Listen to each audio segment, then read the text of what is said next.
Hello. And so what we're doing today is we're trying to conduct an interview that I'd like you to participate in.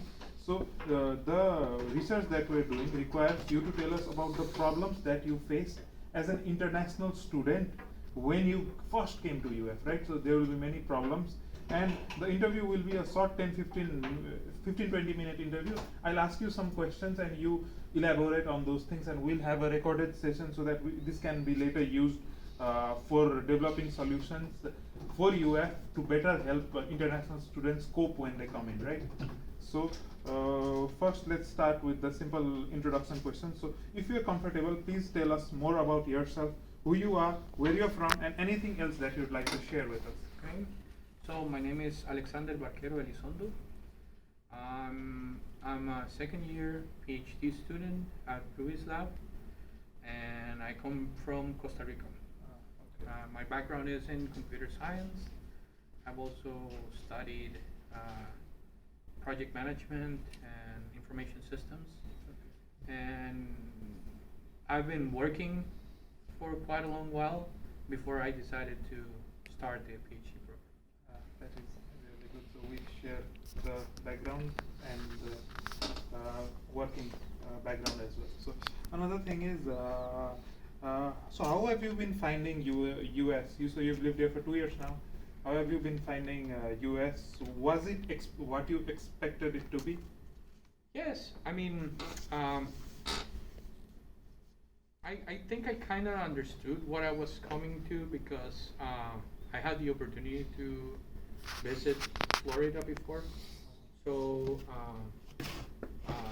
what I was not expecting was certain details regarding more of the daily life, right? For instance, seasonal change. Even if it's Florida and it's further down south, the change of seasons was not a thing for me before in all my years of life. So that was the thing that I had to deal with. The other one was that I came over with my wife. So adjusting to a new life when it was just the two of us, and not like what we had back home, that we lived near my family, near her family, and all of that. That was also like a thing. But besides that, I think it's been pretty great. So adjusting to family life. So you said that you've never experienced seasonal change before because you don't have seasonal change back home. Mm-hmm. That is interesting. Yeah, we only have two seasons. It's dry season and rainy season. But they don't really worry like that. So it's sometimes very dry in rainy season, and it sometimes rains like hell in dry season. So. And what about the climate? Is it humid? Always humid? Always. It's always humid. Probably it feels like what we're feeling right now, but not as hot. So where I live in back home, it's in the middle of a valley, in between many mountains. So even if it's a tropical country, it's always like a very, very pleasant. Hey Rodrigo, how busy are you right now? So now talking about UF, how has your UF experience been so far? How are you finding the school, and how would you define your UF experience? Just the school. I really like it. I think this school has a very diverse cohort, and that's something that really adds value to the process of learning. The classes I've taken so far have been really good. I find it very interesting, not only the projects that the different labs are working in, but also the people and their visions of what they do. And I also think that in general, the department is like very respectful of students, especially of us as PhD students, because I think our opinions are very taken into account, and that's something I really appreciate. Very much. So what made you want to get back to a PhD? You've been working in the field for a long time. So what was it that pushed you? Well, so I had many jobs in my previous years, and the last job that I was working in was very stressful. So it was very good. It was very interesting. I had the opportunity to do very nice things for my country. I was working in a government position, in an official position. But I've also been teaching at the university for the past 6 years. And I realized that out of all the things that I've done so far, teaching had been one of the things I enjoy the most and one of the less stressful things that I did. No, And I it's wanted okay. to, since I'm already starting to think about my next steps in life, I decided that I wanted less stress. And if I want to dedicate myself to being a teacher, as a full-time teacher, getting a PhD makes a lot of sense. Especially back home, where usually those kinds of requirements are also paid better. So if I want to get paid better, getting a PhD made sense, and this is pretty much the reason why I'm here right now. That is really good. So you plan to return. Yeah. Switching back to US, what was the first difficulty that you faced when you got here? Probably the first thing that I realized once I was here was that at UF, specifically, First time, let's say you're in your home country, Costa Rica, isn't it? So you came for the first time here. So must have been plethora of problems, but what was the first problem that you faced? Huh. That's a complicated. I don't really remember if there was something I identified as a problem. Probably opening a bank account. That was one of the first things because I was not really sure where I wanted to open an account, and some friends who live here recommended me to open an account at the credit union. And when I tried to open an account in a credit union, they rejected me because I didn't still have a social security number. The UF provided me a social security number as an employee, but they did only after some time of being here, right? So in the meantime, I had to go to a regular bank to get an account, and I stayed with that. So I stayed with the bank because they helped me, but I wasted time going to the credit union and getting rejected because of that reason, right? That was the first problem you had. So, before you came here, when you were back in Costa Rica, did you know about problems like living arrangements, how to manage finance, transportation systems, and the basic culture here at UF so that you adopt better? Yeah, I think I had those things nailed down. I've lived by myself for a while already, so budgeting and living arrangements wasn't that big of an issue.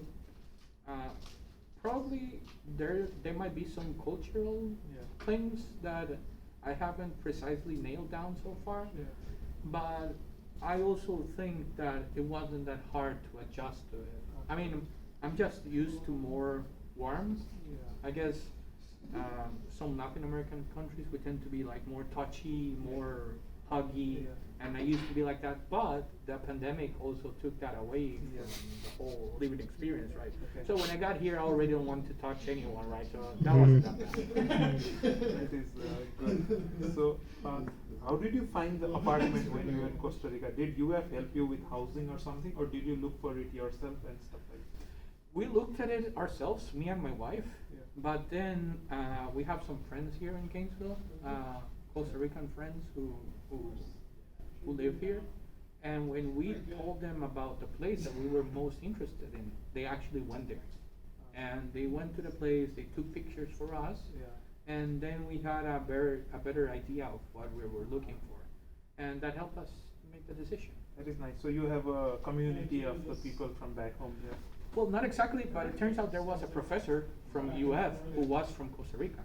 He's retired now, and when he found out that a new student was coming and that he was from Costa Rica, we got in touch, and they have been really good with us. They have been really helpful, and they volunteered to go and do that, to go and check the apartment and the whole thing, so it was good. It's not a community, it's more like a friendship. So these were some of the things that happened when you first got here. So did UF help you with any of those things in terms of setting those things up, or you had to do everything by yourself? I think I did everything by myself. The UF helped me a lot, like the International Center. They were really helpful with the formal part of things. So getting paper signed, doing the whole SEVIS and the I-94 thing, and the whole like social security number and all of those things.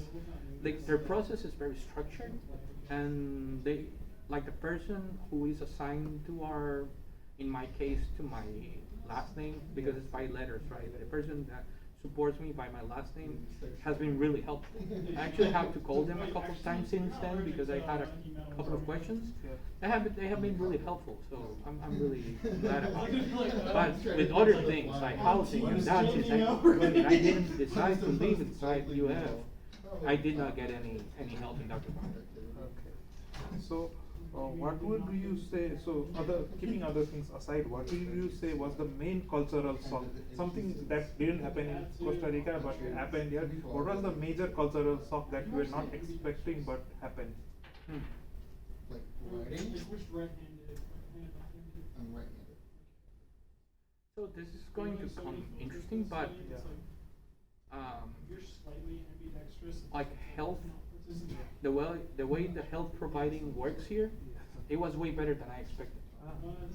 Yeah. Actually, like with the insurance that we have as students, it turns out it's actually really good. Okay. Like you can go to as many medical consultations you want, and service is pretty good, and medics are pretty good. They're very helpful with medicine. Okay. And coming from a country that has free health, I was not expecting that because I thought that since it had to be paid, it wouldn't necessarily be good. But all the things I've heard so far were different than what I saw, what I experienced. So that was your experience, but some of us come from South Asia, some of us come from Africa, some of you come from Latin America. So there are many cultural shocks because we come to a completely different country. So what can UF do better to make the people know about these things pre-hand so that they don't feel like they are fish out of water, Well, there's something that I think could be way better. It turns out that UF has lots of options, and they send you lots of emails as an international student, and but you're not forced to do anything with that, right? And there's people who need enforcement. So this is gonna sound a bit harsh, but I would actually make some of those things mandatory. If it was me, I would make integrating with some of those, let's say, cultural enablers or sponsors or local, how do they call it? They call it like foster, like foster helpers or whatever. I would make that mandatory. Because there's also many students that come from abroad that might be a bit introverted, and they not necessarily might feel good accepting an invitation to one of those events, and they're missing out. They are missing out of the experience of actually getting an advantage from those other channels that you have already opened, right? So I would at least make a first session of everything mandatory for international students. I think that would help a lot. That would help a lot. Yeah, I think that would help a lot as well. So can you identify some of the unexpected major problems that you faced here? So we talked about first problem, but some of the unexpected major problems that you faced here, or if you don't have unexpected ones, you can also say about the major problems that you faced here. Well, when we picked the place that we lived in, I thought that we were going to be very close to the university, so I thought that we would need to get a car. It turns out that was a lie. So you definitely need a car in these kinds of places. It's like the only way to easily get food from the supermarket or whatever, especially if you live with another person like I do. Because you're not buying just food for yourself, you're buying for two people, then it's more bags, it's more things, and carrying that in a bus is very complicated. So transport was an issue. I said that I wouldn't need to buy a car here. I did it the first month because I definitely needed it. And also, like, from the change perspective, Yay. Everyone doesn't love. I guess when time came around to do like the whole tax things, that was also an issue because all countries don't do it differently. And even if we have some help to do it here, just the whole build up of stress to get to that point, obviously it takes chips a bit on students who are probably just worried about their studies, right? So I was a bit less worried about that because I've had some experience with things similar in my past, but I know that I might have been stressful for others. Yeah. So it might have been stressful for others, as you said just now. So what can UF as a school do to prevent some of these problems or take precautions or whatever? Just point out some of the things that can be done that would help, that you think that can be done. Well, so this was all, I think that there should be like some, it's probably the same as what I said before. There should be like some mandatory, like onboarding process. Because like the talks we had, or like the initial talks and all those, we're very focused on the department, not on living, right? And maybe UF as a whole could provide some kind of mandatory guidance for people to actually better equip themselves to face all these issues. It's not just selecting your housing, it's more of like understanding the challenges that you're going to face through your living as a student, right?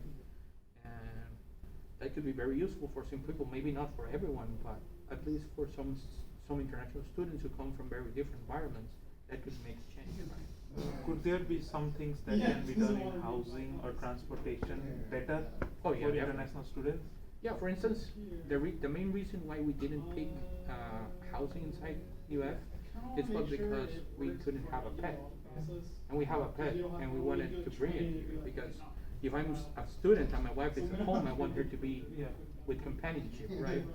So we couldn't get those cheap options that UF offers, because we need to pay for our pet, and that means getting housing outside UF, and it's way more expensive. So that would be one of the things that I would say. I mean, living with pets, it's something very common right now. Modifying those policies shouldn't be that big of an issue. And with transport, I think transport's pretty good. I mean, you could always ask for more routes or more buses, but to be fair, even the reality that we get free transport, like free buses, whatever we want, is already really good. So if we need to schedule up around that, I mean, that's also part of the student responsibilities, right? Thank you so much. So these are all the questions that I have for you right now. And thank you so much for your time. So your time will help us identify some of the problems and maybe find solutions to some of them, as you mentioned. Thank you. Sure.